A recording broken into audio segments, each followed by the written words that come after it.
ಎಲ್ಲರಿಗೂ ನಮಸ್ಕಾರ. ಮಂಜುಳಾ ಟಾಕಪ್ ಚಾನೆಲ್ಗೆ ಎಲ್ಲರಿಗೂ ಸ್ವಾಗತ. ವೀಕ್ಷಕರೇ, ಕೆಲವೊಮ್ಮೆ ಜೀವನ ಅಂತಕ್ಕಂಥದ್ದು ನಮಗೆ ನೋಡು ನೀನು ತಪ್ಪು ದಾರಿಯನ್ನ ಹಿಡಿತಾ ಇದೀಯಾ, ಜಾಗ್ರತೆ ಜಾಗ್ರತೆ ಜಾಗ್ರತೆ ಅಂತ ಹೇಳಿದಾಗ ನಾವು ಎಚ್ಚೆತ್ತುಕೊಂಡ್ರೆ ನಮ್ಮಷ್ಟು ಜಾಣರು ಬೇರೆ ಯಾರು ಇರೋದಿಲ್ಲ. ಈ ಹುಡುಗಿಗೆ ಆ ಪ್ರಕೃತಿ ಅಂತಕ್ಕಂಥದ್ದು ಒಂದಲ್ಲ ಎರಡಲ್ಲ 3 ಬಾರಿ ಎಚ್ಚರ ಕೊಡುತ್ತೆ. ನೀನು ತಪ್ಪು ದಾರಿ ಹಿಡಿತಾ ಇದೀಯಾ, ಒಮ್ಮೆ ನಿನ್ನ ಅಂತರಾವಲೋಕನವನ್ನ ಮಾಡ್ಕೊ ಅಂತ. ಆದ್ರೆ ಈಕೆ ಇವ್ಯಾವುಗಳನ್ನ ಕೂಡ ಪರಿಗಣನೆಗೆ ತೆಗೆದುಕೊಳ್ಳಲಿಲ್ಲ.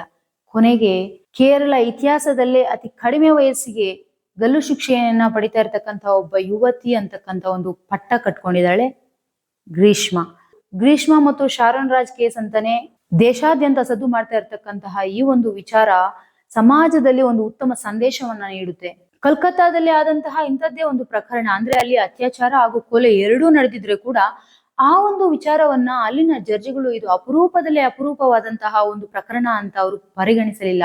ಆದ್ರೆ ಈ ಯುವತಿ ಮಾಡಿದಂತಹ ಈ ದುಷ್ಕೃತ್ಯವನ್ನ ಕೇರಳದ ನ್ಯಾಯಾಲಯ ಅತಿ ಅಪರೂಪದ ಪ್ರಕರಣಗಳಲ್ಲಿ ಒಂದು ಪ್ರಕರಣವಾಗಿದ್ದು, ಈ ಒಂದು ಯುವತಿಗೆ ಭೂಮಿ ಮೇಲೆ ಬದುಕ್ತಕ್ಕಂತಹ ಒಂದು ಅರ್ಹತೆನೇ ಇಲ್ಲ ಎಂದು ಪ್ರಕಟಿಸಿದೆ. ಅಷ್ಟು ಪೈಶಾಚಿಕ ಮನಸ್ತತ್ವವನ್ನ ಹೊಂದಿರತಕ್ಕಂತ ಈ ಯುವತಿ ಇಷ್ಟಕ್ಕೂ ಮಾಡಿದ್ದಾದ್ರೂ ಏನು? ಕೋಲ್ಕತ್ತಾದಲ್ಲಿ ಆದಂತಹ ಆ ಪ್ರಕರಣಕ್ಕೆ ಸಂಜಯ್ ರಾಯ್ಗೆ ಜೀವಾವಧಿ ಶಿಕ್ಷೆಯನ್ನ ಕೊಟ್ಟಿದ್ರೆ, ಇಲ್ಲಿ ಈ ಒಬ್ಬ ಯುವತಿಗೆ ಗಲ್ಲು ಶಿಕ್ಷೆಯನ್ನ ನೀಡಿರ್ತಕ್ಕಂತಹ ಉದ್ದೇಶವಾದ್ರೂ ಏನು? ಕೇರಳ ನ್ಯಾಯಾಲಯ ಈ ಒಂದು ವಿಚಾರವನ್ನ ಏನಕ್ಕೆ ಅಷ್ಟೊಂದು ಪ್ರಾಶಸ್ತ್ಯ ಕೊಟ್ಟು ಸಮಾಜಕ್ಕೆ ನಾವು ಒಂದು ಉತ್ತಮ ಸಂದೇಶವನ್ನ ನೀಡಲೇಬೇಕು ಅಂದ್ರೆ ಈ ಒಬ್ಬ ಯುವತಿಗೆ ಗಲ್ಲು ಶಿಕ್ಷೆಯನ್ನ ಪ್ರಕಟಿಸಲೇಬೇಕು ಎಂದು ನಿರ್ಧಾರ ಮಾಡಿ ಆ ಒಂದು ಶಿಕ್ಷೆಯನ್ನ ನೀಡಿತು ಅಂತಕ್ಕಂತಹ ಸಂಪೂರ್ಣ ಮಾಹಿತಿಗಳನ್ನ ನಾವು ಈ ಒಂದು ವಿಡಿಯೋದಲ್ಲಿ ತಿಳಿದುಕೊಳ್ಳೋಣ. ಈ ಒಂದು ಘಟನೆ ಇವತ್ತಿನ ಒಂದು ಪ್ರಕರಣವಲ್ಲ, ಆದ್ರೆ 2021ರಲ್ಲಿ 2 ಬೇರೆ ಬೇರೆ ರಾಜ್ಯದ ಅಂದ್ರೆ ತಮಿಳುನಾಡು ಮತ್ತು ಕೇರಳದ ಯುವಕ ಯುವತಿಯ ಮಧ್ಯೆ ಶುರುವಾದಂತಹ ಪ್ರೇಮದ ಅಂಕುರ ಕೊನೆಗೆ ತನ್ನನ್ನ ಅತ್ಯಂತ ನಿಷ್ಕಲ್ಮಶ ಮನಸ್ಸಿನಿಂದ ಪ್ರೀತಿಸಿ ಆಕೆಯಿಂದಲೇ ವಿಷ ಪ್ರಾಶಾನದಿಂದ ತನ್ನ ಪ್ರಾಣವನ್ನ ಕಳ್ಕೊಂಡಂತಹ ಒಂದು ಕರುಣಾಜನಕ ಕಥೆ ಇದು. ಅಂದ್ರೆ ನಿಜಕ್ಕೂ ಬೇಸರ ಆಗುತ್ತೆ. ಸೊ ಈ ಒಂದು ಘಟನೆಯ ಸಂಪೂರ್ಣ ಮಾಹಿತಿಯನ್ನ, ಅದರ ಹಿನ್ನೆಲೆಯನ್ನ, ಏನಾಯ್ತು, ಯಾಕೆ ಈ ರೀತಿಯಾದಂತಹ ಒಂದು ದುಷ್ಕೃತ್ಯ ನಡೀತು, ಕೇರಳ ನ್ಯಾಯಾಲಯದ ತೀರ್ಪುಗಾರ ಈಕೆಗೆ ನಾವು ಕೊಡಬಹುದಾದಂತಹ ಗರಿಷ್ಠ ಶಿಕ್ಷೆ ಅಂದ್ರೆ ಗಲ್ಲು ಶಿಕ್ಷೆಯೇ, ಅದರಲ್ಲಿ ಯಾವುದೇ ರೀತಿಯಾದಂತಹ ಕಡಿತ ಅಂತಕ್ಕಂಥದ್ದು ಇರೋದಿಲ್ಲ ಮತ್ತು ಯಾವುದೇ ರೀತಿಯಾದಂತಹ ಬದಲಾವಣೆ ಅಂತಕ್ಕಂಥದ್ದು ಖಂಡಿತ ಇರೋದಿಲ್ಲ, ಅಂತಹ ಒಂದು ಕ್ಯಾಪಿಟಲ್ ಪನಿಷ್ಮೆಂಟ್ ಅನ್ನ ಈಕೆ ಕೊಡ್ಲೇಬೇಕು ಅಂತ ಅಷ್ಟು ಸ್ಟ್ರಾಂಗ್ ಆಗಿ ಅವರು ಒಂದು ಡಿಸಿಷನ್ ಅನ್ನ ನೀಡ್ತಾರೆ. ಈ ಒಂದು ಪ್ರಕರಣದ ಒಂದು ಹಾದಿಯಲ್ಲಿ ತನಿಖಾಧಿಕಾರಿಗಳು ತುಂಬಾ ಚಾಣಕ್ಯತೆಯಿಂದ ತಮ್ಮ ಒಂದು ಕಾರ್ಯವನ್ನ ನಿರ್ವಹಿಸಿದ್ದು, ವೈಜ್ಞಾನಿಕ ಪುರಾವೆಗಳನ್ನ ಕೂಡ ಸಂಗ್ರಹಿಸಿ ಈಕೆಯ ಒಂದು ಕೇಸಲ್ಲಿ ಸಾಕ್ಷ್ಯಾಧಾರಗಳನ್ನ ಸಂಗ್ರಹಿಸುವಲ್ಲಿ ಯಶಸ್ವಿಯಾಗಿದ್ದು ತೀರ್ಪುಗಾರರಿಂದ ಪ್ರಶಂಸೆಯನ್ನು ಕೂಡ ಪಡ್ಕೊಂಡಿದ್ದಾರೆ. ಸೊ ಈ ಒಂದು ವಿಚಾರಕ್ಕೆ ಸಂಬಂಧಿಸಿದಂತಹ ಸಂಪೂರ್ಣ ಮಾಹಿತಿಯನ್ನು ತಿಳ್ಕೊಳ್ಳುವ ಪ್ರಯತ್ನ ಮಾಡೋಣ. ಸೊ ಬನ್ನಿ. ಹಾಗಾದ್ರೆ ಇನ್ನೂ ಯಾರಾದ್ರೂ ನನ್ನ ಚಾನೆಲ್ ಅನ್ನ ಸಬ್ಸ್ಕ್ರೈಬ್ ಮಾಡದೆ ನೋಡ್ತಾ ಇದ್ರೆ ಖಂಡಿತ ಸಬ್ಸ್ಕ್ರೈಬ್ ಮಾಡಿ. ನಾನು ಮಾಡ್ತಕ್ಕಂತಹ ಎಲ್ಲಾ ಲೇಟೆಸ್ಟ್ ಅಪ್ಲೋಡ್ಗಳು ಆಗ ನಿಮ್ಗೆ ಈಸಿಯಾಗಿ ರೀಚ್ ಆಗುತ್ತೆ. ಸೊ ಈ ಒಂದು ವಿಡಿಯೋ ಖಂಡಿತ ಸಮಾಜಕ್ಕೆ ಒಂದು ಉತ್ತಮ ಸಂದೇಶವನ್ನ ನೀಡುತ್ತೆ ಅಂತಕ್ಕಂಥ ಭಾವನೆ ನಿಮ್ಮಲ್ಲಿ ಬಂದ್ರೆ ಖಂಡಿತ ಇದನ್ನ ನೀವು ನೋಡಿದಾದ್ಮೇಲೆ ನಿಮ್ಮ ಒಬ್ಬ ಫ್ರೆಂಡ್ಸ್ಗಾಗಿರ್ಬೋದು, ಫ್ಯಾಮಿಲಿ ಮೆಂಬರ್ಸ್ಗಾಗಿರ್ಬೋದು, ಅಥವಾ ನಿಮಗೆ ಗೊತ್ತಿರತಕ್ಕಂತಹ ಪ್ರೇಮಿಗಳಿಗೆ ತಪ್ಪದೆ ಕಳುಹಿಸಿ. ವಿಷಪ್ರಾಶನಕ್ಕೊಳಗಾದಂತಹ ಈ ಶಾರನ್ ರಾಜ್ ಸಾವು ಬದುಕಿನ ಮಧ್ಯೆ ತನ್ನ ಒಂದು ಸಂಕಷ್ಟವನ್ನ ಎದುರಿಸಬೇಕಾದಂತಹ ಸಂದರ್ಭದಲ್ಲಿ ಕೂಡ ನಾನು ಪ್ರೀತಿಸಿದಂತಹ ನನ್ನ ಪ್ರಿಯತಮೆಯೇ ನನಗೆ ವಿಷ ಉಣಿಸಿದಾಳೆ ಅಂತಕ್ಕಂಥ ಒಂದು ಕಲ್ಪನೆ ಅಥವಾ ಒಂದು ಸಂದೇಹವು ಕೂಡ ಆತನಿಗೆ ಇರಲಿಲ್ಲ. ಅಷ್ಟು ಜೆನ್ಯೂನ್ ಆಗಿ, ಅಷ್ಟು ಕಮಿಟೆಡ್ ಆಗಿ ಅವನು ನಿಷ್ಕಲ್ಮಶ ಮನಸ್ಸಿನಿಂದ ಆಕೆಯನ್ನ ಪ್ರೀತಿಸಿದ್ದ. ಕನ್ಯಾಕುಮಾರಿ ನಿವಾಸಿ ಗ್ರೀಷ್ಮ ಮತ್ತೆ ತಿರುವನಂತಪುರಂನ ಪಾರಸಾಲದ ಯುವಕ ಶಾರನ್ ರಾಜ್, ಇವರಿಬ್ಬರ ಮಧ್ಯೆ ಒಂದು ಸ್ನೇಹತ್ವ ಶುರುವಾಗುವುದು ತಮ್ಮ ಒಂದು ಕಾಲೇಜಿನಲ್ಲಿ. ಒಂದೇ ಕಾಲೇಜಿನಲ್ಲಿ ಅಭ್ಯಾಸ ಮಾಡ್ತಾ ಇರತಕ್ಕಂತಹ ಈ ಗ್ರೀಷ್ಮ ಮತ್ತೆ ಶಾರನ್ ರಾಜ್ ಇವರಿಬ್ಬರು ಬೇರೆ ಬೇರೆ ತರಗತಿಗಳಲ್ಲಿ ಅಭ್ಯಾಸ ಮಾಡ್ತಾ ಇದ್ರು. ಅಂದ್ರೆ ಗ್ರೀಷ್ಮ ಇಂಗ್ಲಿಷ್ ಭಾಷೆಯಲ್ಲಿ ಸ್ನಾತಕೋತ್ತರ ಪದವಿಯನ್ನ ಮಾಡ್ತಾ ಇದ್ರೆ, Sharon Raj BSc radiology final year ಅಲ್ಲಿ ಅಭ್ಯಾಸ ಮಾಡ್ತಾ ಇದ್ದ. ಸೊ ಇವರಿಬ್ಬರ ಮಧ್ಯೆ ಒಂದು ಸ್ನೇಹತ್ವ ಶುರುವಾಗುತ್ತೆ. ಆ ಸ್ನೇಹತ್ವ ಮುಂದುವರೆದು ಪ್ರೀತಿಗೆ ತಿರುಗುತ್ತೆ. ಆ ಪ್ರೀತಿ ಇನ್ನೂ ಮುಂದುವರೆದು ಲಿವ್ ಇನ್ ರಿಲೇಶನ್ಶಿಪ್ ಅಲ್ಲಿ ಇರುವ ಹಂತದವರೆಗೂ ಕೂಡ ಸಾಗುತ್ತೆ. ಹೀಗೆ ಇವರಿಬ್ಬರ ಮಧ್ಯೆ ಪ್ರೀತಿಯ ಜೀವನ ಸಾಗುತ್ತಿರ್ಬೇಕಾದ್ರೆ ಗ್ರೀಷ್ಮಗೆ ಒಂದು ಒಳ್ಳೆಯ ಸಂಬಂಧ ಬರುತ್ತೆ. ಮಿಲಿಟರಿಯಲ್ಲಿ ಒಂದು ಉನ್ನತ ಹಂತದಲ್ಲಿರ್ತಕ್ಕಂತಹ ಒಬ್ಬ ಅಧಿಕಾರಿಯ ಜೊತೆ ಸಂಬಂಧ ಕುದುರುತ್ತೆ. ಹಾಗೂ ಆತನ ಒಂದು ಮನೆಯ ಕಡೆ ಕೂಡ ತುಂಬಾ ಸಿರಿವಂತರಾಗಿದ್ದು ಎಲ್ಲಾ ರೀತಿಯಲ್ಲೂ ಕೂಡ ಆ ಕಡೆ ಒಂದು ಪಾಸಿಟಿವ್ ಆಗಿ ಕಾಣುತ್ತೆ ಗ್ರೀಷ್ಮಗೆ. ಸೊ ಮಾರ್ಚ್ 2022ರಲ್ಲಿ ಎಂಗೇಜ್ಮೆಂಟ್ ಕೂಡ ಆಗುತ್ತೆ. ಆದ್ರೆ ಇವ್ಯಾವುದರ ಒಂದು ಅರಿವು ಕೂಡ ಶಾರನ್ ರಾಜ್ಗೆ ಇರೋದಿಲ್ಲ. ಇವ್ಯಾವುಗಳನ್ನು ಕೂಡ ಆಕೆ ತನ್ನೊಂದಿಗೆ ಶಾರನ್ ರಾಜ್ನೊಂದಿಗೆ ಹೇಳ್ಕೊಂಡಿರೋದಿಲ್ಲ. ಹೇಗಾದ್ರೂ ಮಾಡಿ ನಾನು ಈ ಒಂದು ಶಾರನ್ ರಾಜ್ನಿಂದ ದೂರ ಆಗ್ಬೇಕು, ಆತನನ್ನ ಹೇಗಾದ್ರೂ ಮಾಡಿ ನನ್ನ ಒಂದು ಜೀವನದ ಹಾದಿಯಿಂದ ದೂರ ಮಾಡ್ಬೇಕು ಅಂತಕ್ಕಂತ ಒಂದು ಉದ್ದೇಶ ಇಟ್ಕೊಂಡು ಶಾರನ್ ರಾಜ್ಗೆ ಹೇಳ್ತಾಳೆ, ನಮ್ಮ ಮನೆ ಕಡೆ ಸಂಬಂಧಗಳನ್ನ ನೋಡ್ತಾ ಇದ್ದಾರೆ, ಸೊ ಯಾವುದಕ್ಕೂ ನಾವು ದೂರ ಆಗೋದು ಒಳ್ಳೇದು ಅಂತಕ್ಕಂಥ ರೀತಿಯಲ್ಲಿ ಹೇಳಿದಾಗ ಶಾರನ್ ರಾಜ್ ಯಾವುದೇ ಕಾರಣಕ್ಕೂ ಇಂತಹ ಒಂದು ನಿರ್ಧಾರಕ್ಕೆ ನಾನು ಒಪ್ಪಲಾರೆ. ಯಾಕಂದ್ರೆ ಅವನು ಅಷ್ಟು ಕಮಿಟ್ ಆಗಿರ್ತಾನೆ, ಅಷ್ಟು ಜೆನ್ಯೂನ್ ಆಗಿ ಈಕೆಯನ್ನ ಪ್ರೀತಿಸ್ತಾ ಇರ್ತಾನೆ. ಸೊ ಎಷ್ಟೇ ಹೇಳಕ್ಕೆ ಪ್ರಯತ್ನ ಮಾಡಿದ್ರು ಕೂಡ ಶಾರನ್ ರಾಜ್ ತನ್ನ ಒಂದು ಪ್ರೀತಿಯನ್ನ ಕಳ್ಕೊಳ್ಳಕ್ಕೆ ಅವನು ಸಿದ್ಧನಿರ್ಲಿಲ್ಲ. ಹಾಗೂ ಈಕೆಯೊಂದಿಗೆ ಉತ್ತಮ ಬಾಂಧವ್ಯದಲ್ಲಿ ಇಬ್ಬರು ಕೂಡ ಸಾಗ್ತಾ ಇದ್ರು. ಸೊ ಗ್ರೀಷ್ಮಾಳ ಪರಿವಾರಕ್ಕೂ ಕೂಡ ಈಕೆಯ ಒಂದು ಪ್ರೀತಿ, ಪ್ರಣಯ, ಲಿವ್ ಇನ್ ರಿಲೇಶನ್ಶಿಪ್ ಈ ಎಲ್ಲಾ ವಿಚಾರಗಳು ಕೂಡ ತಿಳಿಯುತ್ತೆ. ಮತ್ತು ಅದೇ ಸಂದರ್ಭದಲ್ಲಿ ಅವರು ಆಕೆಯ ಒಂದು ಜಾತಕವನ್ನ ಜ್ಯೋತಿಷಿಗಳಿಗೆ ತೋರಿಸಿದಾಗ ಆಕೆಯ ಮೊದಲನೇ ಗಂಡ ಮರಣ ಹೊಂತಾನೆ, ಎರಡನೇ ಗಂಡನ ಜೊತೆ ಆಕೆಯ ಒಂದು ಸುಖ ದಾಂಪತ್ಯ ಜೀವನ ಅಂತಕ್ಕಂಥದ್ದು ದೀರ್ಘಕಾಲ ಇರುತ್ತೆ ಅಂತಕ್ಕಂಥ ಒಂದು ವಿಚಾರ ತಿಳ್ಕೊಂಡು ಇಲ್ಲಿ ಒಂದು ಸಂಚನ್ನ ಹೂಡ್ತಾರೆ. ನೋಡಿ ಹೇಗಿದೆ ದುರ್ವಿಧಿ ಅಂತಕ್ಕಂಥದ್ದು. ಮಗಳು ತಪ್ಪು ದಾರಿಯಲ್ಲಿ ಎಳಿತಾ ಇರ್ತಕ್ಕಂಥ ಒಂದು ಸಂದರ್ಭದಲ್ಲಿ ಆಕೆಯನ್ನ ತಿದ್ದಿ ತೀಡಿ ಸರಿಯಾದ ಒಂದು ದಾರಿಯನ್ನ ತೋರಿಸ್ಬೇಕಾಗಿರ್ತಕ್ಕಂತಹ ಪರಿವಾರದವರು ಕೂಡ ಒಂದು ಕೆಟ್ಟ ಹೆಜ್ಜೆಯನ್ನ ಇಡ್ತಾರೆ, ಒಂದು ತಪ್ಪು ನಿರ್ಧಾರವನ್ನ ಮಾಡ್ತಾರೆ, ಒಂದು ಕೆಟ್ಟ ಸಂಚನ ಮಾಡ್ತಾರೆ. ಹೇಗೋ ಜ್ಯೋತಿಷಿಗಳು ಹೇಳ್ದಂತೆ ಆಕೆಯ ಮೊದಲನೇ ಗಂಡ ತೀರ್ಕೊಳ್ತಾನೆ ಅಂತಕ್ಕಂತ ಒಂದು ಮಾತನ್ನ ಕೇಳಿದಾಗ ಗ್ರೀಷ್ಮಾ ಈಗಾಗಲೇ ಲಿವ್ ಇನ್ ರಿಲೇಶನ್ಶಿಪ್ ನಲ್ಲಿ ಶಾರೋನ್ ಜೊತೆ ಮುಂದುವರಿದಲ್ಲ, ಅಂದ್ರೆ ಆಕೆಯ ಮೊದಲನೇ ಗಂಡ ಶಾರೋನ್ ರಾಜ್. ಸೊ ಅವನನ್ನ ಕೊಂದ್ರೆ ಆಕೆಯ ಎರಡನೇ ಗಂಡನ ಜೊತೆ ಅವಳ ಒಂದು ದಾಂಪತ್ಯ ಜೀವನ ಅಂತಕ್ಕಂಥದ್ದು ಸುಖಕರವಾಗಿರುತ್ತೆ ಅಂತ ನೆನೆದು ಶಾರೋನ್ ರಾಜ್ನನ್ನ ಕೊಲ್ಲುವ ಒಂದು ಕುತಂತ್ರವನ್ನ ಹೂಡ್ತಾರೆ. ಈ ಒಂದು ಕುತಂತ್ರದಲ್ಲಿ ಬರೀ ಗ್ರೀಷ್ಮ ಮಾತ್ರ ಅಲ್ಲ, ಗ್ರೀಷ್ಮಳ ಜೊತೆ ತನ್ನ ಚಿಕ್ಕಪ್ಪನಾದಂತಹ ನಿರ್ಮಲ್ ಕುಮಾರ್ ನಾಯರ್ ಮತ್ತು ತನ್ನ ತಾಯಿಯು ಕೂಡ ಭಾಗಿಯಾಗ್ತಾಳೆ. ಸೊ ಇಲ್ಲಿ ಗ್ರೀಷ್ಮ ಒಂದಲ್ಲ ಎರಡಲ್ಲ ಸತತ 3 ಬಾರಿ ತನ್ನ ಪ್ರಿಯತಮನನ್ನ ಕೊಲ್ಲೋದಕ್ಕೆ ಹೊಂಚಾಗ್ತಾಳೆ. ಮೊದಲನೇದಾಗಿ ಪ್ಯಾರಾಸಿಟಮೋಲ್ ಮಾತ್ರೆಗಳನ್ನ ನೀರಿನಲ್ಲಿ ಮಿಕ್ಸ್ ಮಾಡಿ ಅವನಿಗೆ ಕೊಡ್ತಾಳೆ. ಆದ್ರೆ ಸ್ವಲ್ಪ ಕಹಿಯಾಗಿದೆ ಅಂತ ಹೇಳಿ ಆತ ಕುಡಿಯೋದಿಲ್ಲ, ಅದನ್ನ ಕುಡಿಯೋದಕ್ಕೆ ನಿರಾಕರಿಸ್ತಾನೆ. ಎರಡನೇ ಬಾರಿ ಒಂದು ಇಂಟ್ರೆಸ್ಟಿಂಗ್ ಗೇಮ್ ರೂಪದಲ್ಲಿ ತಗೊಂಡ್ ಬರ್ತಾಳೆ. 2 ಜ್ಯೂಸ್ ಬಾಟಲ್ಗಳನ್ನ ತಗೊಂಡ್ ಬಂದು ನಾವೊಂದು ಗೇಮ್ ಆಡೋಣ, ಯಾರು ಬೇಗ ಈ ಜ್ಯೂಸ್ ಬಾಟಲ್ ಅನ್ನ ಮುಗಿಸ್ತೀವಿ ಅವರೇ ವಿನ್ನರ್ ಅಂತ ಹೇಳಿ ಕೊಡ್ತಾಳೆ. ಆ ಒಂದು ಬಾಟಲ್ ಅಲ್ಲಿ ಪ್ಯಾರಾಸಿಟಮೋಲ್ ಮಾತ್ರೆಗಳನ್ನ ಹೆಚ್ಚಿನ ಸಂಖ್ಯೆಯಲ್ಲಿ ಹಾಕಿರ್ತಾಳೆ.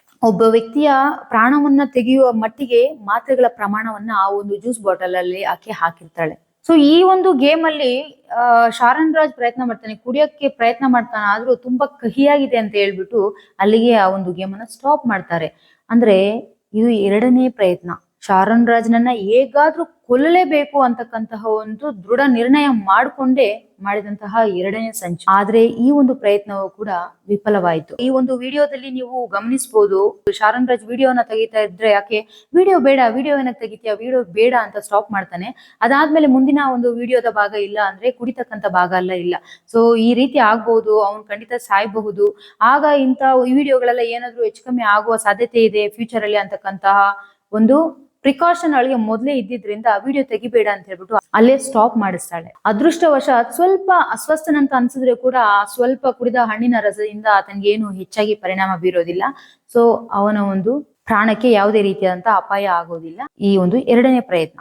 ಇಷ್ಟರಲ್ಲೇ ತನ್ನ ಒಂದು ಎಂಗೇಜ್ಮೆಂಟ್ ಕೂಡ ಆಗುತ್ತೆ, ಮದುವೆಯ ದಿನಾಂಕ ಕೂಡ ಹತ್ರ ಬರ್ತಾ ಇದೆ. ಈಕೆಯ ಮೇಲೆ ಒತ್ತಡ ಜಾಸ್ತಿ ಆಗುತ್ತೆ. ಅಂದ್ರೆ ಈತನ ಜೊತೆ ಕಳೆದಂತಹ ದಿನಗಳು, ಈತನ ಜೊತೆ ಆಕೆ ಒಂದು ಹೊಂದಿರ್ತಕ್ಕಂತಹ ಸಂಬಂಧ, ಅದಕ್ಕೆ ಪುರಾವೆಯಾಗಿ ವಿಡಿಯೋಸ್, ಫೋಟೋಸ್ ಪ್ರತಿಯೊಂದು ಕೂಡ ಶಾರನ್ ರಾಜ್ ಬಳಿ ಇತ್ತು. ಒಂದು ವೇಳೆ ಶಾರೋಜ್ ರಾನ್ಗೆ ಕೈಕೊಟ್ಟು ಆ ಮಿಲಿಟರಿ ಸಂಬಂಧವನ್ನ ಏನಾದ್ರೂ ಕಾಯಂ ಮಾಡ್ಕೊಂಡ್ರೆ ಈತನಿಂದ ಫ್ಯೂಚರ್ ಅಲ್ಲಿ ಏನಾದ್ರೂ ತೊಂದರೆ ಆಗ್ಬಹುದು. ಆ ಒಂದು ಖಾಸಗಿ ವಿಡಿಯೋಸ್ ಮತ್ತೆ ಫೋಟೋಸ್ ಇಂದ ಈತ ಬ್ಲಾಕ್ ಮೇಲ್ ಮಾಡಬಹುದು, ಅದರಿಂದ ಆಕೆಯ ಒಂದು ದಾಂಪತ್ಯ ಜೀವನ ಅಂತಕ್ಕಂಥದ್ದು ಹಾಳಾಗಬಹುದು ಅಂತಕ್ಕಂಥ ಎಲ್ಲಾ ವಿಚಾರಗಳಿಂದ ಆಕೆಗೆ ಒತ್ತಡ ಜಾಸ್ತಿನೂ ಆಗುತ್ತೆ ಮತ್ತು ಅವಳ ಒಂದು ಕ್ರಿಮಿನಲ್ ಮೈಂಡ್ ಇನ್ನಷ್ಟರ ಮಟ್ಟಿಗೆ ಪೈಶಾಚಿಕ ಕೃತ್ಯಕ್ಕೆ ಕರ್ಕೊಂಡೋಗುತ್ತೆ. ಸೊ ಇಲ್ಲಿ 3ನೇ ಒಂದು ಪ್ರಯತ್ನದಲ್ಲಿ ಆಕೆ ಗಂಡಸರನ್ನ ಯಾವ ಒಂದು ವೀಕ್ ಪಾಯಿಂಟ್ ಇಂದ ಹೊಡಿಬಹುದು ಅಂತಕ್ಕಂತಹ ಯೋಚನೆಯಲ್ಲಿ ಥಿಂಕ್ ಮಾಡಿ ಕರೆ ಮಾಡಿ ಕರೆಸ್ಕೊಳ್ತಾಳೆ. ತಿರುವನಂತಪುರಂ ಅಲ್ಲಿರ್ತಕ್ಕಂತಹ ತನ್ನ ಮನೆಗೆ ಕಾಲ್ ಮಾಡಿ ಹೇಳ್ತಾಳೆ, ಮನೆಯಲ್ಲಿ ಇವಾಗ ಯಾರು ಇಲ್ಲ, ಬಾ ನಾವು ಟೈಮ್ ಸ್ಪೆಂಡ್ ಮಾಡೋಣ, ಚೆನ್ನಾಗಿ ಬಾ ಎಂಜಾಯ್ ಮಾಡೋಣ ಅಂತ ಹೇಳ್ಬಿಟ್ಟು ಕಾಲ್ ಮಾಡಿ ಕರೀತಾಳೆ. ಸೊ ಈ ಒಂದು ಕರೆಗೆ ಪಾಪ ಈ ಶಾರನ್ ರಾಜ್ ಇದು ತನ್ನ ಕೊಲೆಯ ಒಂದು ಸಂಚು ಅಂತಕ್ಕಂತಹ ಒಂದು ಅರಿವೇ ಇಲ್ಲದ ಈ ಅಮಾಯಕ ಪ್ರೇಮಿ ಆ ಮಾತನ್ನ ನಂಬಿ ಆಕೆಯ ಮನೆಗೆ ಹೋಗ್ತಾನೆ. ಸೊ ಮನೆಗೆ ಕರೆಸ್ಕೊಂಡಂತಹ ಶಾರನ್ ರಾಜ್ಗೆ ಈಕೆ ಕಷಾಯವನ್ನ ಕೊಡ್ತಾಳೆ. ಇದು ಆಯುರ್ವೇದದ ಕಷಾಯವಾಗಿದ್ದು ತುಂಬಾನೇ ಒಳ್ಳೇದು, ಆರೋಗ್ಯಕ್ಕೆ ಕುಡಿ ಅಂತ ಹೇಳಿ ತನ್ನ ಸ್ವಂತ ಕೈಯಿಂದ ಪ್ರಿಯಕರನಿಗೆ ವಿಷವನ್ನ ಕೊಡ್ತಾಳೆ.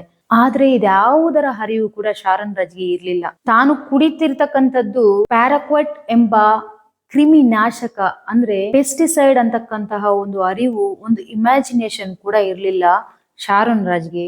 ಯಾಕಂದ್ರೆ ಆತನ ಒಂದು ಪ್ರೀತಿ 100% ಜೆನ್ಯೂನ್ ಆಗಿತ್ತು. ಅದನ್ನ ಕುಡಿದು ಅಲ್ಲಿಂದ ಹೊರಡ್ತಾನೆ. ಸೊ ಅಲ್ಲಿಂದ ಹೊರಟಂತಹ ಶಾರನ್ ರಾಜ್ಗೆ ತನ್ನ ಒಂದು ಆರೋಗ್ಯದಲ್ಲಿ, ತನ್ನ ಒಂದು ದೇಹದಲ್ಲಿ ಅಸ್ವಸ್ಥತೆ ಎದುರಾಗುತ್ತೆ. ಅಂದ್ರೆ ಇಮಿಡಿಯೇಟ್ ಆಗಿ ವಾಮಿಟ್ ಮಾಡ್ಕೊಳ್ಳಕ್ಕೆ ಶುರು ಮಾಡ್ತಾನೆ. ಸೊ ಈ ಒಂದು ಘಟನೆ ಆದ್ಮೇಲೆ ಅವರಿಬ್ಬರ ನಡುವೆ ನಡೆದಂತಹ ಒಂದು ಸಂಭಾಷಣೆಯಲ್ಲಿ, ನಾವು ಮನೆಯಲ್ಲಿ ಕುಡಿದ್ವಲ್ಲ, ಆ ಜ್ಯೂಸ್ ಎಕ್ಸ್ಪೈರ್ ಡೇಟ್ ಆಗಿದೆ, ಅದರಿಂದ ನಿಂಗೆ ಏನೋ ಎಫೆಕ್ಟ್ ಆಗಿರ್ಬೇಕು ಅಂತ ಕೂಡ ಆಕೆ ಗ್ರೀಷ್ಮ ಹೇಳ್ತಾಳೆ. ಮತ್ತೆ ಅದಕ್ಕೇನು ನೀನ್ ತಲೆ ಕೆಡಿಸ್ಕೊಳ್ಬೇಕಾಗಿಲ್ಲ ಅಂತ ಕೂಡ ಇಮಿಡಿಯೇಟ್ ಆಗಿ ಆಸ್ಪತ್ರೆಗೆ ದಾಖಲಾಗದೇ ಇರುವಂತೆ ಅವನನ್ನ ತಡೆ ಹಿಡಿಯುವ ಒಂದು ಪ್ರಯತ್ನ ಮಾಡ್ತಾಳೆ. ಅಂದ್ರೆ ಇಮಿಡಿಯೇಟ್ ಆಗಿ ಏನಾದ್ರು ಆಸ್ಪತ್ರೆಗೆ ಅಡ್ಮಿಟ್ ಆದ್ರೆ ಚಿಕಿತ್ಸೆಯಿಂದ ಮತ್ತೆ ಆತನಲ್ಲಿ ಒಂದು ಬದುಕುವ ಒಂದು ಸಾಧ್ಯತೆಗಳು ಇರುವ ಕಾರಣ ಅದನ್ನ ಕೂಡ, ಆ ಒಂದು ವಿಚಾರವಾಗಿ ಕೂಡ ತನ್ನ ದುಷ್ಕೃತ್ಯವನ್ನ ಅವಳು ತೋರಿಸ್ತಾಳೆ. ತನ್ನ ಒಂದು ದುಷ್ಟ ಬುದ್ಧಿಯನ್ನ ಅವಳು ಅಲ್ಲಿ ಮೆರೀತಾಳೆ. ಅದಾದ್ಮೇಲೆ ತನ್ನ ದೇಹದಲ್ಲಿ ಅವನಿಗೆ ತುಂಬಾ ಅಸ್ವಸ್ಥತೆ ಕಾಣೋದ್ರಿಂದ ಆತನ ಪೋಷಕರು ಅವನನ್ನ ಆಸ್ಪತ್ರೆಗೆ ಅಡ್ಮಿಟ್ ಮಾಡ್ತಾರೆ. ವಿಷಪ್ರಾಶನವಾದದ್ದು ಅಕ್ಟೋಬರ್ 14ನೇ ತಾರೀಕು 2022ನೇ ವರ್ಷ. ಶಾರನ್ ರಾಜ್ ಆಸ್ಪತ್ರೆಗೆ ದಾಖಲಾಗೋದ್ರಲ್ಲಿ ಕೂಡ ಸ್ವಲ್ಪ ಡಿಲೇ ಆಗಿತ್ತು. ಈ ಒಂದು ಕ್ರಿಮಿನಾಶಕ ಸೇವನೆ ಅಂತಕ್ಕಂಥದ್ದು ತನ್ನ ಒಂದು ದೇಹದ ಆರ್ಗನ್ಸ್ ಅನ್ನ ಒಂದೊಂದಾಗಿ ಫೇಲ್ ಮಾಡ್ಕೊಂಡು ಬಂದು ಕೊನೆಗೆ ಬಹು ಅಂಗಾಂಗ ವೈಕಲ್ಯದಿಂದ ಸುಮಾರು 11 ದಿನಗಳ ಕಾಲ ಒದ್ದಾಡಿ ಸಾವು ಬದುಕಿನ ಮಧ್ಯೆ ನರಳಾಡಿ ತನ್ನ ಪ್ರಾಣವನ್ನ ಬಿಡ್ತಾನೆ. ಆದ್ರೆ ಆ ಒಂದು ಸಂದರ್ಭದಲ್ಲಿ ಕೂಡ ಅವನು ಸಂದೇಹವನ್ನ ವ್ಯಕ್ತಪಡಿಸಿರ್ಲಿಲ್ಲ ತಾನು ಪ್ರೀತಿಸಿದಂತಹ ಹುಡುಗಿ ಮೇಲೆ. ಆತನಿಗೆ ಆಕೆ ಮೇಲೆ ಎಂತಹ ನಿಷ್ಕಲ್ಮಶವಾದಂತಹ ಪ್ರೀತಿ ಇತ್ತು ಅಂತಕ್ಕಂಥದ್ದನ್ನ ನಾವು ಇಲ್ಲಿ ಗಮನಿಸಬೇಕು. ಆದ್ರೆ ತನ್ನ ಒಂದು ಸಂಬಂಧಿಕರಲ್ಲಿ ಒಂದು ಮಾತು ಹೇಳಿರ್ತಾನೆ, ನಾನು ಈ ನಡುವೆ ಎಲ್ಲೂ ಹೋಗಿರ್ಲಿಲ್ಲ, ನಾನೇನು ಅಂತಹ ಒಂದು ವಸ್ತುಗಳನ್ನ ನಾನು ಸೇವಿಸಿರ್ಲಿಲ್ಲ ಅಂತ ಕೂಡ ಹೇಳ್ತಾನೆ. ಆದ್ರೆ ಗ್ರೀಷ್ಮಾಳ ಮನೆಯಲ್ಲಿ ಈ ರೀತಿ ಒಂದು ಕಷಾಯವನ್ನ ಕೂಡದೆ ಅಂತಕ್ಕಂಥ ಒಂದು ಅಂಶವನ್ನ ವ್ಯಕ್ತಪಡಿಸಿರ್ತಾನೆ. ಸೊ ಈ ಒಂದು ವಿಚಾರವನ್ನ ತಿಳ್ಕೊಂಡಂತಹ ಶಾರನ್ ರಾಜ್ನ ಪೋಷಕರು ಏನ್ ಮಾಡ್ತಾರೆ, ಪೊಲೀಸ್ ಸ್ಟೇಷನ್ ಅಲ್ಲಿ ಕಂಪ್ಲೇಂಟ್ ರೈಸ್ ಮಾಡ್ತಾರೆ. ಅಂದ್ರೆ ಈ ರೀತಿ ಏನೋ ಒಂದು ಸಂಶಯ ಇದೆ ಅನ್ನೋ ರೀತಿಯಲ್ಲಿ ಅವರು ಪೊಲೀಸ್ ಸ್ಟೇಷನ್ ಅಲ್ಲಿ ಒಂದು ಕಂಪ್ಲೇಂಟ್ ಅನ್ನು ರೈಸ್ ಮಾಡ್ತಾರೆ. ಅದಾದ್ಮೇಲೆ ಅಕ್ಟೋಬರ್ 31ನೇ ತಾರೀಕು ಪೊಲೀಸರು ಗ್ರೀಷ್ಮಾಳನ್ನ ಅರೆಸ್ಟ್ ಕೂಡ ಮಾಡ್ತಾರೆ. ಸೊ ಹೀಗೆ ಅರೆಸ್ಟ್ ಮಾಡಿದಂತ ಸಂದರ್ಭದಲ್ಲಿ, ನೀನು ಶಾರನ್ ರಾಜ್ಗೆ ಈ ರೀತಿಯಾದಂತ ಒಂದು ಕಷಾಯವನ್ನ ಕೊಟ್ಟಿದ್ದು ನಿಜಾನ ಅಂದಾಗ ಆಕೆ ಹೌದು ಅದು ನಿಜ ಅಂತ ಒಪ್ಕೊಳ್ತಾಳೆ.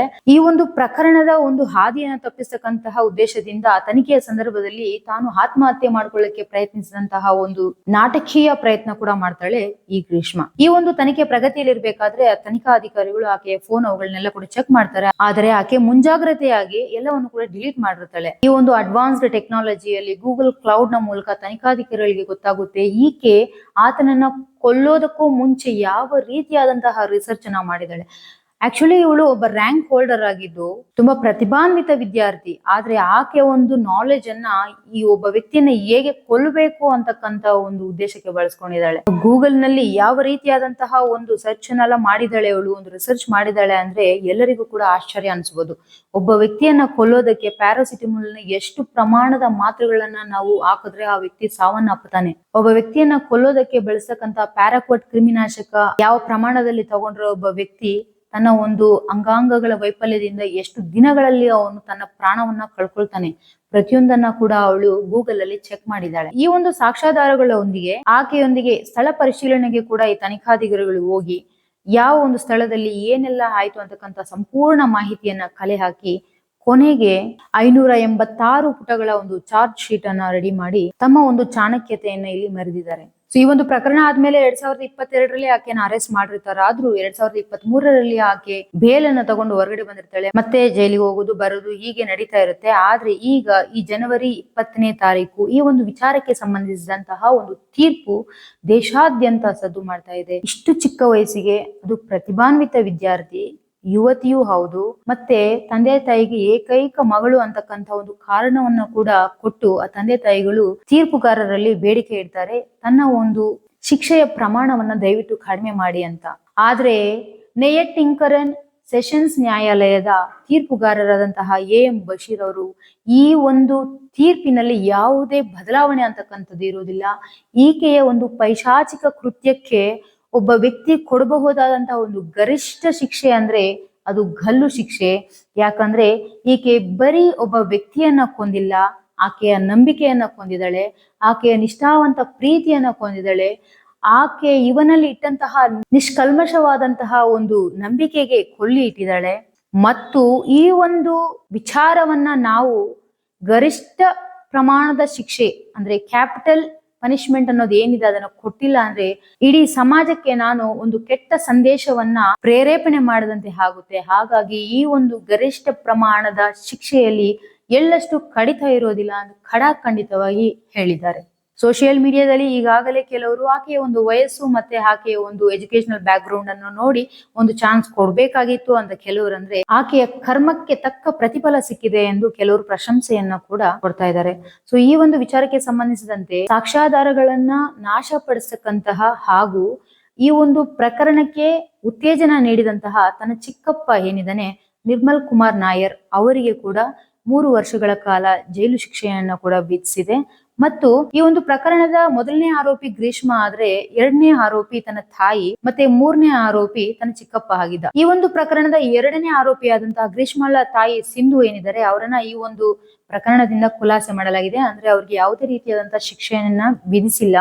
ಕಾರಣ ಆಕೆ ಒಂದು ಆರೋಪದ ಭಾಗಿ ಅನ್ನುವ ನಿಟ್ಟಿನಲ್ಲಿ ಯಾವುದೇ ರೀತಿಯಾದಂತಹ ಸಾಕ್ಷ್ಯಾಧಾರಗಳು ದೊರಕದೇ ಇರುವ ಕಾರಣ ಆಕೆಯನ್ನ ಈ ಒಂದು ಶಿಕ್ಷೆಯಿಂದ ಖುಲಾಸೆ ಮಾಡಲಾಗಿದೆ. ಜೀವನದಲ್ಲಿ ಎದುರಾಗ್ತಕ್ಕಂತಹ ಅನಿರೀಕ್ಷಿತ ಘಟನೆಗಳಿಂದ ತನ್ನ ಮಗನನ್ನ ಕಳ್ಕೊಂಡಂತಹ ಈ ಶಾರೋನ್ ರಾಜ್ನ ತಂದೆ ತಾಯಿಗಳು ಈ ಒಂದು ತೀರ್ಪಿನಿಂದಾಗಿ ಸಂತೃಪ್ತಿಯನ್ನು ಹೊಂದಿದ್ದು ಜಡ್ಜ್ಗೆ ಅವರು ಕೃತಜ್ಞತೆಯನ್ನು ಕೂಡ ಸಲ್ಲಿಸಿದ್ದಾರೆ. ಇಲ್ಲಿ ನಾವು ಗಮನಿಸಬೇಕಾಗಿರತಕ್ಕಂತ ಮತ್ತೊಂದು ವಿಚಾರ, ಈಕೆ ತನ್ನ ಪ್ರಿಯತಮನ್ನ ಕೊಲ್ಲೋದಕ್ಕೆ ಒಂದಲ್ಲ ಎರಡಲ್ಲ ಸುಮಾರು 3 ಬಾರಿ ಪ್ರಯತ್ನ ಪಟ್ಟಿದ್ದಾಳೆ.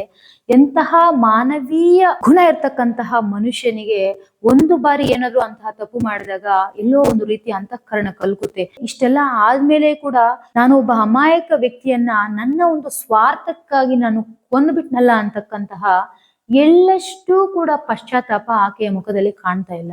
ತನಿಖಾಧಿಕಾರಿಗಳೇ ಈ ಒಂದು ವಿಚಾರವನ್ನ ವ್ಯಕ್ತಪಡಿಸಿದ್ದಾರೆ. ಅಂದ್ರೆ ಆಕೆಯನ್ನ ಒಂದು ಸ್ಥಳ ಪರಿಶೀಲನೆಗೆ ಅಂತ ಕರ್ಕೊಂಡು ಹೋದಾಗ ಆಕೆಯ ಒಂದು ಮಾತಲ್ಲಾಗ್ಲಿ, ಆಕೆ ಆ ಒಂದು ಸ್ಥಳ ಪರಿಶೀಲನೆಯ ಸಂದರ್ಭದಲ್ಲಿ ಅವಳು ಭಾವನೆಗಳನ್ನ ವ್ಯಕ್ತಪಡಿಸುವ ಸಂದರ್ಭದಲ್ಲಿ ಆಟಿಟ್ಯೂಡ್ ಅಂತಕ್ಕಂಥದ್ದು ಎದ್ದು ಕಾಣಿಸ್ತಾ ಇದೆಯೇ ಹೊರತು ಎಲ್ಲೂ ಕೂಡ ನಾನು ಈ ತಪ್ಪು ಮಾಡಬಾರ್ದಾಗಿತ್ತು ಅಂತಕ್ಕಂಥ ಪಶ್ಚಾತ್ತಾಪ ಎದ್ದು ಕಾಣ್ಲೇ ಇಲ್ಲ ಅಂತಕ್ಕಂಥದ್ದು ವಿಪರ್ಯಾಸ. ಇಲ್ಲಿ ಪ್ರೀತಿಯಲ್ಲಿ ಆಲ್ರೆಡಿ ಬಿದ್ದಿರ್ತಕ್ಕಂತಹ ಪ್ರತಿಯೊಬ್ಬ ಯುವಕ ಯುವತಿಯರು ಕೂಡ ಗಮನಿಸಬೇಕಾಗಿರ್ತಕ್ಕಂಥ ವಿಚಾರ, ಲವ್ ಮಾಡ್ತಾ ಇರ್ತಕ್ಕಂತಹ ಪ್ರತಿಯೊಬ್ಬರು ಕೂಡ ಗಮನಿಸಬೇಕಾಗಿರ್ತಕ್ಕಂತಹ ಒಂದು ವಿಚಾರ, ಪ್ರೀತಿಯಲ್ಲಿ ಬಿದ್ಮೇಲೆ ಅದರಲ್ಲಿ ನಿಮ್ಗೆ ಗೆದ್ದು ನಿಲ್ತೀನಿ ಅಂತಕ್ಕಂತಹ ಒಂದು ಧೈರ್ಯ ಇದ್ರೆ ಮಾತ್ರ ಆ ಒಂದು ಪ್ರೀತಿಯಲ್ಲಿ ಬೀಳಿ. ಸೊ ಇಲ್ಲಿ ಪ್ರತಿಯೊಬ್ಬ ಯುವಕ ಯುವತಿ ಹಾಗೂ ಯಾರೆಲ್ಲ ಪ್ರೀತಿ ಅಂತಕ್ಕಂಥ ಒಂದು ಪಾಶದಲ್ಲಿ ಬಿದ್ದಿದ್ದೀರಾ ಪ್ರತಿಯೊಬ್ಬರು ಕೂಡ ಗಮನಿಸಬೇಕಾಗಿರ್ತಕ್ಕಂಥ ಒಂದು ವಿಚಾರ, ನೀವು ನಂಬಿರ್ತಕ್ಕಂತಹ ಪ್ರತಿಯೊಬ್ಬ ವ್ಯಕ್ತಿಯು ಕೂಡ ನಿಷ್ಕಲ್ಮಶ ಹೃದಯದಿಂದ ಇದಾನೆ ಅಂತ ನಾವು ಭಾವಿಸಕ್ಕೆ ಸಾಧ್ಯ ಇಲ್ಲ.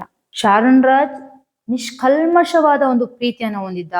ಅದೇ ರೀತಿಯಾದಂತಹ ನಿಷ್ಕಲ್ಮಶವಾದ ಪ್ರೀತಿಯನ್ನ ಹೊಂದಿರತಕ್ಕಂಥ ಒಬ್ಬ ಯುವತಿಯೊಂದಿಗೆ ನಾನು ಹೆಜ್ಜೆ ಆಗ್ತಾ ಇದ್ದೀನಿ ಅಂತ ಭಾವಿಸಿದ್ದ. ಇತ್ತೀಚಿನ ದಿನಗಳಲ್ಲಿ ಅನೇಕರು ಮೋಸ ಹೋಗ್ತಾ ಇದ್ದಾರೆ. ಪ್ರೀತಿ ಅಂತಕ್ಕಂತಹ ಒಂದು ವಿಚಾರವಾಗಿ ಪ್ರಾಣ ಕೂಡ ಕಳ್ಕೊಳ್ತಾ ಇದ್ದಾರೆ. ನಾನು 100% ಈ ವ್ಯಕ್ತಿಯೊಂದಿಗೆ ನನ್ನ ಒಂದು ಬದುಕನ್ನ ಮುಂದುವರಿಸ್ತೀನಿ ಅಂತಕ್ಕಂತ ಒಂದು ನಂಬಿಕೆ ಮತ್ತು ಅದನ್ನ ಎದುರಿಸ್ತಕ್ಕಂತಹ ಒಂದು ಧೈರ್ಯ ನಿಮ್ಮಲ್ಲಿದ್ರೆ ಮಾತ್ರ ನೀವು ಪ್ರೀತಿ ಮಾಡಿ. ಇಲ್ಲಿ ಗ್ರೀಷ್ಮ ವಿಷಯದಲ್ಲಿ ನಾವು ನೋಡಿದಾಗ ಆಕೆಗೆ ಬಂದಂತಹ ಒಂದು ಒಳ್ಳೆ ಆಮಿಷ ಅಂದ್ರೆ military officer, well settled family, ಮತ್ತೆ ಅವಳ ಒಂದು ಜೀವನ ಹೇಗೋ ಇರುತ್ತೆ ಅಂತಕ್ಕಂಥ ಊಹಾಪೋಹ. ಆಲ್ರೆಡಿ ಪ್ರೀತಿಯಲ್ಲಿ ಕಮಿಟ್ ಆಗಿರ್ತಕ್ಕಂತಹ ಈ ಗ್ರೀಷ್ಮಗೆ ಯಾವುದೇ ರೀತಿಯಾದಂತಹ ಆಮಿಷಗಳು ಬಂದಾಗ ಆಕೆ ಜಗಬಾರ್ದಾಗಿತ್ತು. ಆದ್ರೆ ಇಲ್ಲಿ ಆಕೆಗೆ ಬಂದಂತಹ ಒಂದು ಮಿಲಿಟರಿ ಆಫೀಸರ್ ಸಂಬಂಧ ಮತ್ತೆ ವೆಲ್ ಸೆಟಲ್ಡ್ ಫ್ಯಾಮಿಲಿ ಹಾಗೂ ಈ ಒಂದು ಜಾತಕ, ಮೊದಲನೇ ಗಂಡ ಸತ್ರೆ ಎರಡನೇ ಗಂಡನೊಂದಿಗೆ ಆಕೆಯ ಲೈಫು ಆರಾಮಾಗಿರುತ್ತೆ. ನೋಡಿ, ಈ 3 ಅಂಶಗಳು ಆಕೆಯನ್ನ ಗಲ್ಲು ಶಿಕ್ಷೆಯ ಹಂತದವರೆಗೆ ತೆಗೆದುಕೊಂಡೋಯ್ತು. ಪ್ರೀತಿ ಮಾಡೋದಕ್ಕಿಂತ ಮುಂಚೆನೆ ಆಕೆಗೆ ಬುದ್ಧಿ ಇರಬಹುದಾಗಿತ್ತಲ್ವಾ, ನಾನು ಇನ್ನೂ ಚೆನ್ನಾಗಿ ವೆಲ್ ಸೆಟಲ್ಡ್ ಫ್ಯಾಮಿಲಿಯಲ್ಲಿ ಇರ್ತಕ್ಕಂಥ ಒಬ್ಬ ಹುಡುಗನ ಮಾಡ್ಕೊಳ್ಬೇಕು ಅಂತಕ್ಕಂಥ ಒಂದು ಆಲೋಚನೆ ಆಕೆಗೆ ಇದ್ದಿದ್ರೆ ಆಕೆ ಈ ತರ ಒಬ್ಬ ಶಾರೋನ್ ರಾಜ್ ಅಂತಕ್ಕಂಥ ಒಬ್ಬ ವ್ಯಕ್ತಿನ ಪ್ರೀತಿಸಲೇಬಾರ್ದಾಗಿತ್ತು. ಆತನನ್ನ ಪ್ರೀತಿ ಎಂಬ ವಿಚಾರವಾಗಿ ಮೋಸ ಮಾಡಬಾರ್ದಾಗಿತ್ತು.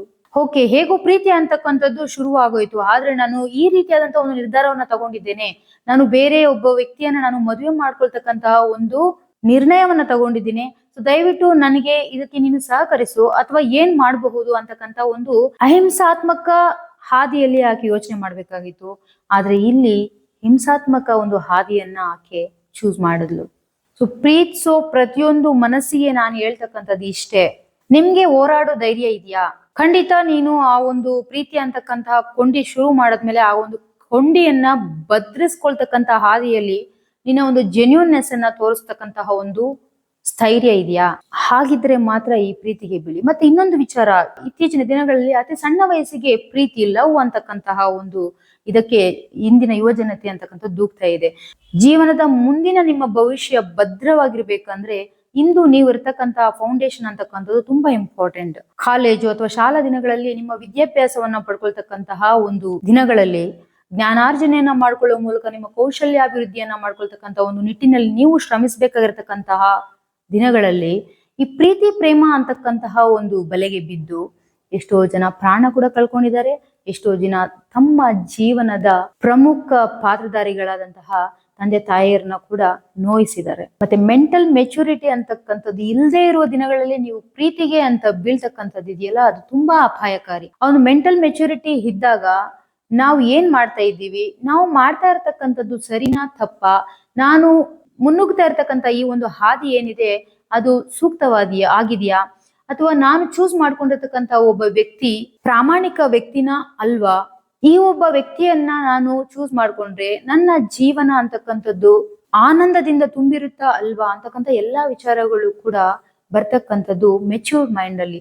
ಸೊ ಮೆಚ್ಯೂರ್ಡ್ ಮೈಂಡ್ ಇಲ್ಲದೆ ಇರೋ ದಿನಗಳಲ್ಲಿ ಪ್ರೀತಿಗೆ ಬೀಳ್ತಕ್ಕಂತಹ ಇಂದಿನ ಪೀಳಿಗೆ ಬದಲಾಗಬೇಕಾಗಿದೆ. ಸೊ ಈ ರೀತಿಯಾದಂತ ಮೆಚ್ಯೂರ್ಡ್ ಮೈಂಡ್ ಬರೋದಕ್ಕಿಂತ ಮುಂಚಿತವಾಗಿ ಮಕ್ಕಳಲ್ಲಿ ಅಂದ್ರೆ ಇಂದಿನ ವಿದ್ಯಾರ್ಥಿಗಳಲ್ಲಿ ಆ ರೀತಿಯಾದಂತಹ ಭಾವನೆಗಳು, ತಾವು ಪ್ರೀತಿಗೆ ಬೀಳ್ಬೇಕು ಅಂತಕ್ಕಂಥ ಒಂದು ಆಕರ್ಷಣೆ ಅಂತಕ್ಕಂಥದ್ದು ಹೆಚ್ಚಾಗೋದಕ್ಕೆ ಇಲ್ಲಿ ಪ್ರಮುಖ ಕಾರಣ ಅಂದ್ರೆ ನಮ್ಮ ಸಾಮಾಜಿಕ ಜಾಲತಾಣಗಳಲ್ಲಿ ಇತ್ತೀಚೆಗೆ ಬರ್ತಾ ಇರ್ತಕ್ಕಂತಹ ಹಸಿ ಬಿಸಿ ದೃಶ್ಯಗಳು. ಇನ್ಸ್ಟಾಗ್ರಾಮ್ ಇರಬಹುದು, ಯೂಟ್ಯೂಬ್ ಶಾರ್ಟ್ಸ್ ಇರಬಹುದು, ಅಥವಾ ಕಿರುಚಿತ್ರಗಳಿರಬಹುದು.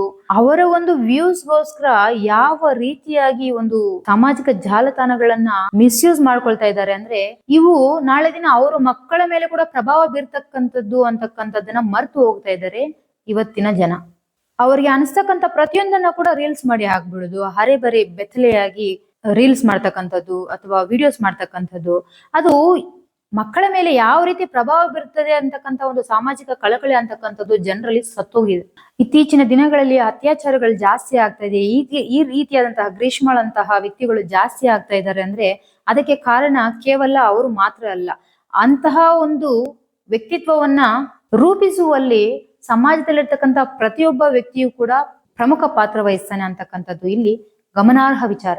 ಇಂದು ಗ್ರೀಷ್ಮಗೆ ಕೊಟ್ಟಂತಹ ಈ ಒಂದು ಗಲ್ಲು ಶಿಕ್ಷೆ ಅಂತಕ್ಕಂಥದ್ದು ಬರೀ ಆಕೆ ಕೊಟ್ಟಂತಹ ಒಂದು ಗಲ್ಲು ಶಿಕ್ಷೆ ಅಲ್ಲ, ಸಮಾಜದ ಪ್ರತಿಯೊಬ್ಬ ಯುವಕ ಯುವತಿಗೆ ನಿಷ್ಕಲ್ಮಶವಾದಂತಹ ಪ್ರೀತಿಗೆ ಮೋಸ ಮಾಡ್ತಕ್ಕಂತಹ, ನಿಷ್ಕಲ್ಮಶವಾದ ಪ್ರೀತಿಗೆ ಕೊಲ್ಲಿ ಇರ್ತಕ್ಕಂತಹ ಪ್ರತಿಯೊಬ್ಬ ವ್ಯಕ್ತಿಗೆ ಕೋರ್ಟ್ ಕೊಟ್ಟಂತಹ ಒಂದು ಎಚ್ಚರಿಕೆಯ ಕರಗಂಟೆ ಅಂದ್ರೆ ತಪ್ಪಾಗಲ್ಲ.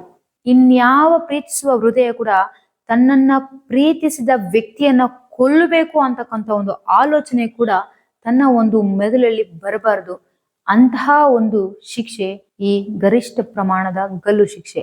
ಸೊ ಆಕೆಗೆ ಕೊಟ್ಟಂತಹ ಶಿಕ್ಷೆ ಸಮಂಜಸನ, ಅಥವಾ ಆಕೆಯ ಒಂದು ವಯಸ್ಸು ಮತ್ತು ಶೈಕ್ಷಣಿಕ ಒಂದು ಹಿನ್ನೆಲೆಯನ್ನ ತಗೊಂಡು ಆಕೆ ಒಂದು ಶಿಕ್ಷೆಯ ಪ್ರಮಾಣವನ್ನ ಕಡಿಮೆ ಮಾಡ್ಬೇಕಾಗಿತ್ತ?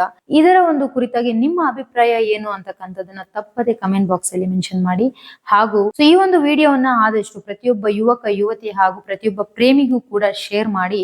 ಯಾಕಂದ್ರೆ ನಾಳೆ ದಿನ ಯಾರಿಗೆ ಗೊತ್ತು, ಅವ್ರಿಗೂ ಕೂಡ ವಿಷಪ್ರಾಶನದ ಆಹ್ವಾನ ಬರಬಹುದು. ಸೊ ಮಾಹಿತಿ ಇಷ್ಟ ಆಗಿದ್ರೆ ಒಂದು ಲೈಕ್ ಮಾಡಿ, ಬೇರೆಯವರಿಗೂ ಕೂಡ ಶೇರ್ ಮಾಡಿ, ಹಾಗೂ ತಪ್ಪದೇ ನನ್ನ ಚಾನೆಲ್ ಅನ್ನು ಸಬ್ಸ್ಕ್ರೈಬ್ ಮಾಡಿ ಅಂತ ಹೇಳ್ತಾ ಮತ್ತೊಂದು ಉಪಯುಕ್ತ ಮಾಹಿತಿಯೊಂದಿಗೆ ಭೇಟಿಯಾಗೋಣ. ಧನ್ಯವಾದಗಳು.